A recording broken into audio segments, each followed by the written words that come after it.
60% des personnes qui sont salariées que j'accompagne aujourd'hui rêvent de liberté financière.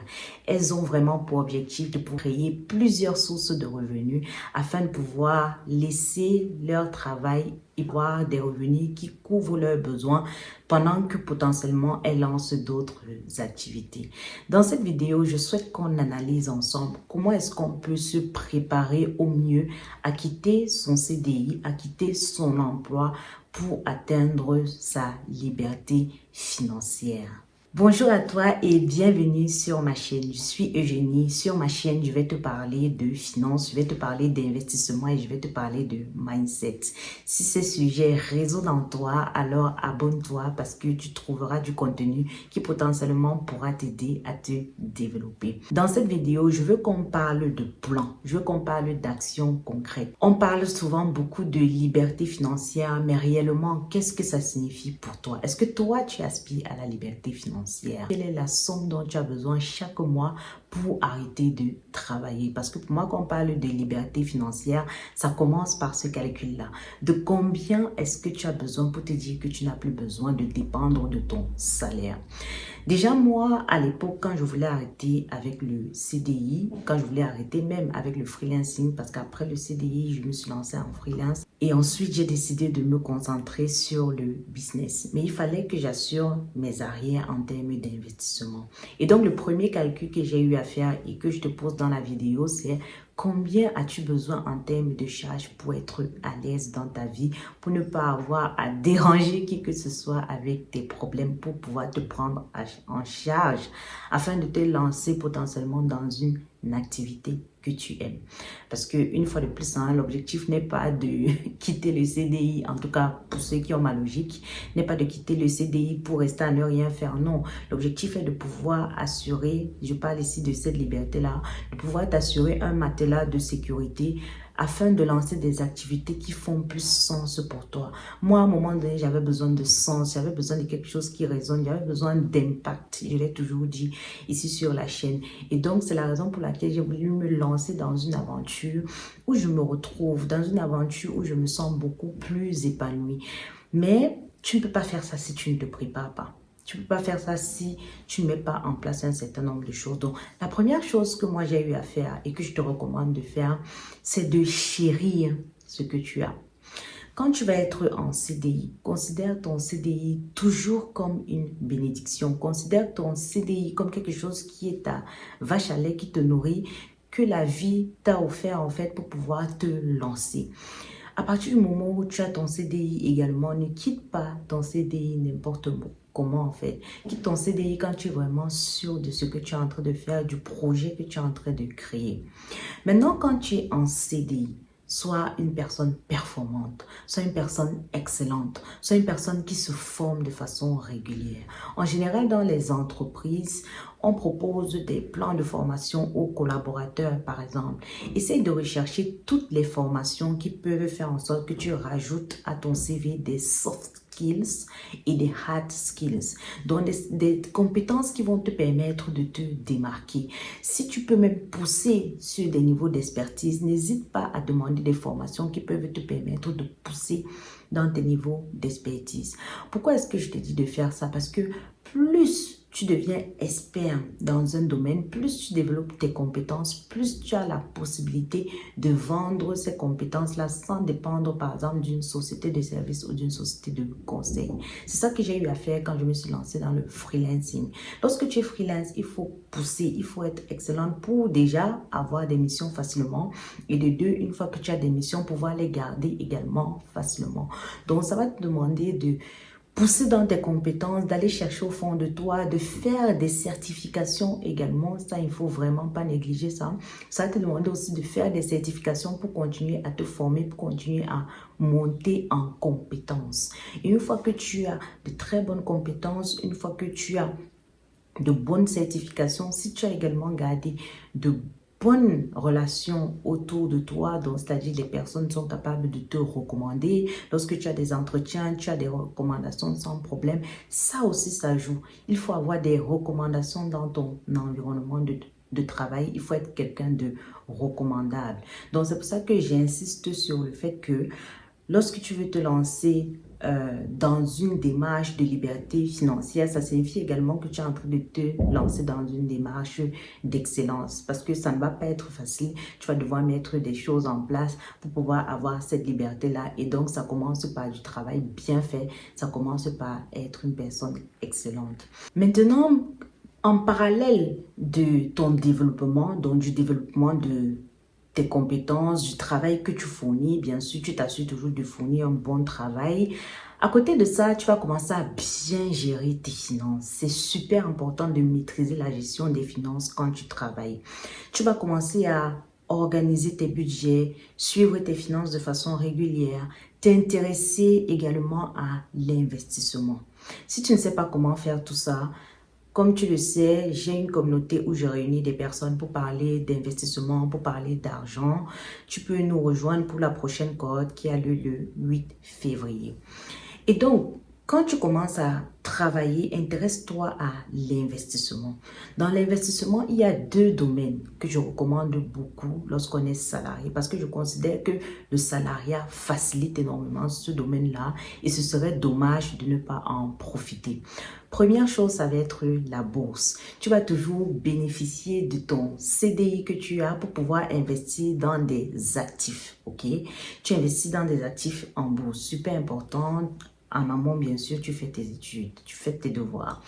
Deuxième chose, ça va être l'immobilier. Les banques aiment beaucoup le CDI. C'est quelque chose qui est vrai encore aujourd'hui. On ne peut pas ignorer ça, en fait. Les banques aiment beaucoup le CDI. Donc, ce que tu vas faire, c'est que tu vas profiter de ton CDI, capitaliser sur ton CDI pour pouvoir investir dans l'immobilier. Très, très important.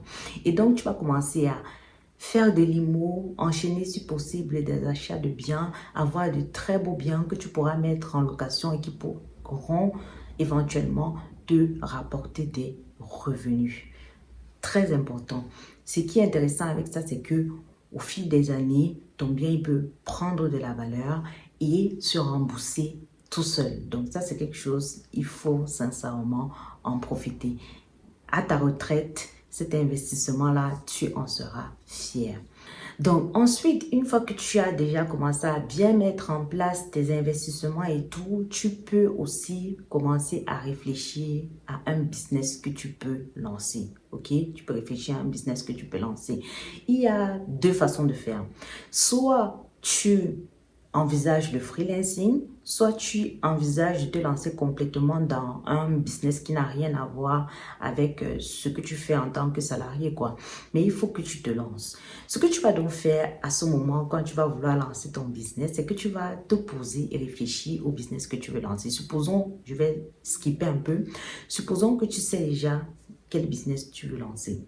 Une fois que tu as identifié le business que tu souhaites lancer, tu vas maintenant essayer d'identifier autour de toi, dans ton environnement très proche, 5 personnes que tu peux aider, même si c'est gratuitement. Tu vas identifier 5 personnes que tu peux aider qui vont te permettre de valider ce business-là, si c'est un service, et 5 personnes, si c'est un produit, qui peuvent utiliser ton produit et te faire un retour pour que tu saches si c'est un bon produit ou pas. Tu vas valider en fait que tu peux trouver des clients facilement, notamment si tu trouves rapidement les 5 personnes qui vont tester parce que faut pas croire que parce que ça va être gratuit ou parce que tu veux offrir une expérience, tout le monde va t'accueillir bras ouverts. Non.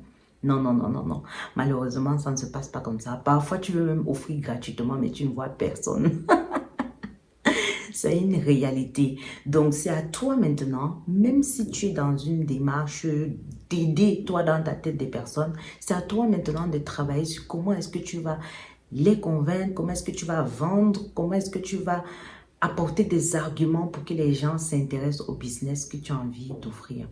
Donc, une fois que c'est fait et que tu as validé avec 5 personnes, ce que tu vas faire par la suite, c'est que tu vas chercher au moins une personne qui va maintenant pouvoir payer, même si c'est 1 euro, même si c'est 5 euros, à partir du moment où la personne va devoir utiliser sa carte bancaire et te faire confiance pour payer pour ton service, là, tu passes encore à une autre étape. Tu passes à l'étape où tu as validé que les personnes peuvent avoir besoin, tu as eu de bons retours. Ensuite, tu vas valider l'étape de la confiance où des personnes ont eu confiance et ont payé pour ton service. Ça, c'est encore autre chose, d'accord? Mais tu y vas de façon progressive.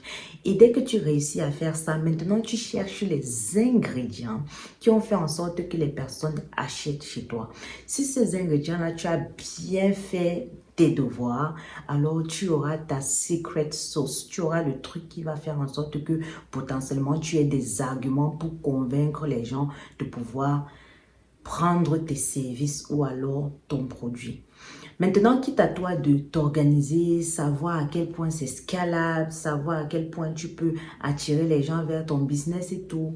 Rassure-toi que c'est quelque chose de solide. Si tu es quelqu'un qui stresse, si tu es quelqu'un qui a peur de la pression, avant de laisser ton CDI du coup pour ce business-là. Si tu es quelqu'un qui a besoin du confort, donne-toi un peu de temps. Il faut apprendre à t'écouter. N'écoute pas les autres, ne laisse pas, enfin, écoute-toi d'abord intérieurement pour savoir ce qui te correspond, si ça va, si tu es en phase, si tu es prête à faire des sacrifices pour ce que tu veux faire. Et si c'est le cas, lance-toi complètement. Tu as assuré tes arrières avec tes investissements, tu as au moins quelque chose qui te permet de vivre, tu peux te lancer. Maintenant, si tu n'as pas encore assuré tes arrières, si tu sens que tu n'es pas prêt, mais que tu sens que ton business il peut marcher, que tu as vraiment cette niaque-là, vas-y en fait. Fais tout, mais cherche à faire vraiment quelque chose qui te plaît, qui te permet de se performer, qui te permet de sortir de ta zone de confort. Plus tu seras hors de ta zone de confort, plus tu auras la confirmation que tu es en train de faire quelque chose de potentiellement grand. Et il ne faut pas que l'échec soit un frein pour toi parce que malheureusement, ça sera une case inévitable. Il y aura des moments de doute, il y aura des moments de peur, il y aura des moments où tu vas te demander est-ce que ça va marcher un jour, mais tu es à fond parce que tu sais où tu pars. Ça me rappelle que quelqu'un m'a laissé dans une de mes vidéos la dernière fois et merci encore à lui. Je crois qu'il écoute souvent mes vidéos, donc j'espère qu'il va écouter celle-ci.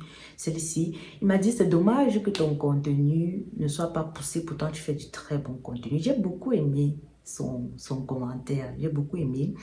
Et ça me plaît qu'il y ait des personnes en fait qui soient impactées par ce que je fais. Et ça me fait redire ici que tous ceux qui écoutent mes vidéos, si vous pouvez, laissez-moi des commentaires pour me dire réellement ce que vous en pensez. Laissez-moi des likes. Partagez la vidéo quand elle vous a intéressé aux personnes que ça pourrait potentiellement toucher parce que c'est comme ça que le message peut atteindre plus de personnes et impacter surtout plus de monde. Donc, merci encore pour ton gentil commentaire. On va continuer à pousser la machine. Ça fait partie du parcours. Sincèrement, quand je vois l'impact que ça a sur les gens, sur leurs finances, comment les gens progressent, moi, je ne peux que rendre grâce au Seigneur de me permettre de partager tout ça avec ma communauté et j'espère pouvoir impacter encore plus de monde à l'avenir. Donc voilà ce que je voulais partager avec toi, quelques étapes comme ça que tu peux mettre en place dès aujourd'hui si tu aspires à te libérer financièrement et va à ton rythme. Ne suis pas la masse, ne suis pas des conseils qui ne te correspondent pas. Va à ton rythme, écoute ton cœur et surtout développe-toi. Cherche des informations qui vont te permettre de te développer et qui vont dans ton sens. Écoute ton cœur et vois si ça t'apporte la paix. Si ça t'apporte la paix, c'est que c'est sûrement quelque chose de très bien, quelque chose qui te correspond. Donc voilà, j'ai hâte de te lire du coup en commentaire sur ce sujet-là. J'espère que la vidéo t'a plu. On se retrouve dans une prochaine vidéo. Bye bye!